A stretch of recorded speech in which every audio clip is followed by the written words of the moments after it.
This is Optimal Startup Daily, episode 613, Setting Each Other Up for Success, and Why I Don't Bring My Phone to Meetings, both by Michael Piperno of michaelpiperno.com.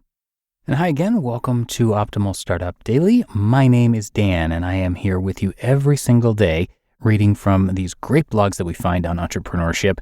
And today we got a 2-for-1. It's 2 articles from Michael Piperno. So let's get right to the first one as we start optimizing your life.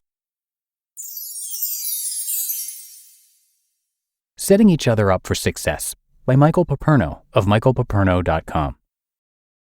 When you craft your next email or text message, ask yourself, am I writing this to be read by me or by the person, the human being, who I am addressing it to? Chances are you're writing it in a style that works for you and not necessarily them. If you've ever been to one of my workshops or training programs, you know that the first rule of any communication is to know your audience. This is true for every piece of communication you send throughout your workday and your personal communications too. When we are intentional about the way we communicate with each other and respectful of our differences, there's a much higher chance that the results will be more positive. For example, if you know that Alex never responds to all your questions in your emails, then don't send him emails with 15 questions embedded throughout several paragraphs of text. Send an email with a brief introduction and 1 or 2 questions, bulleted out, that he can scan and reply to quickly. Voila! You've just set him up for success. He can move fast, like his job requires, and still give you what you needed because you considered his needs as well. Here's another example. Let's say that your boss, Janelle, has been losing track of your emails and Teams chats because there's just too much on her plate this week. Instead of firing off 8 different emails during the day on a variety of topics that don't need immediate responses, collect your responses or issues and batch them into one email that she can respond to later. Or, if responses are not needed by the next day, schedule time to sit down with her and talk through your items.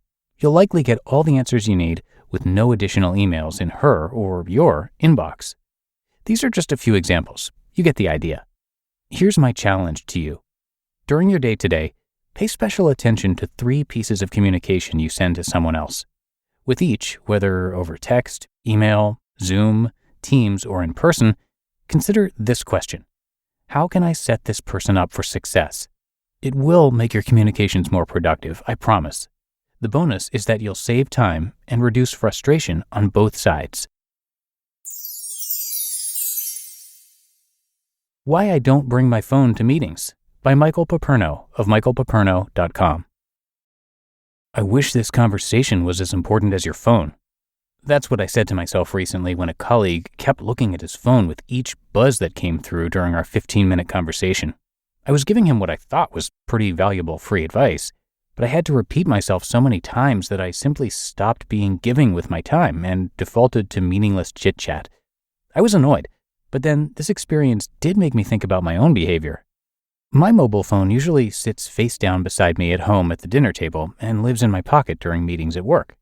Like almost everyone else, it's nearly impossible not to look at it when it does that glorious ding or buzz that lets me know someone on the other end has something to say to me.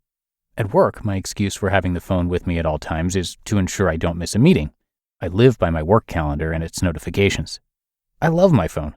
I was one of those people you saw on TV back in 2007, waiting outside an Apple store to ensure I got mine on launch day. However, I don't like what all these mobile screens have done to face-to-face communications. Last weekend, I observed a family of 4 at a restaurant, 2 parents, 1 late teen and 1 early teen. They were all texting with others on their phones instead of talking with each other. Maybe they were texting each other. In business, I've had to pause meetings and sit and wait for clients to answer emails, calls, or texts on their phones before continuing our conversation. Are all of these interruptions really worthy of harpooning the momentum of a conversation with another human being who is in your presence? Of course they aren't. The rare emergency is understandable. The constant interruption is disrespectful. We can do better.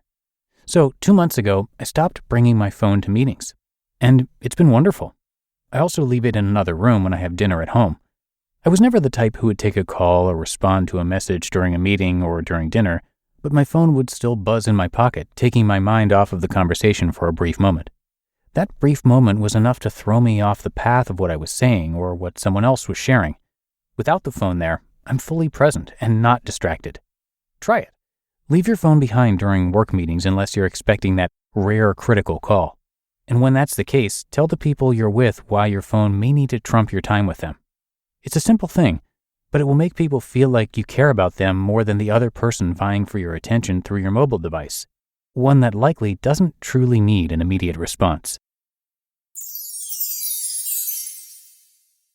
You just listened to the posts titled Setting Each Other Up for Success and Why I Don't Bring My Phone to Meetings, both of them by Michael Piperno of michaelpiperno.com. And big thanks to Michael for letting us share his post. He is a leadership communication coach and workplace relationships consultant. So through coaching, consulting, and group training programs, he helps professionals communicate clearly, speak and present more effectively, build and maintain positive and healthy business relationships, refine their personal brands, and lead with confidence. He also helps teams prepare to present at high-stakes meetings, and he's a skilled advisor to teams with communication problems that impact internal dynamics, relationships, and culture. So you can come check out more of his great articles and content, and you can find it all at michaelpiperno.com, and I have that linked in this episode's description. But that should do it for today. I thank you for being here and listening all the way through, and I'll be back with you tomorrow, where your optimal life awaits.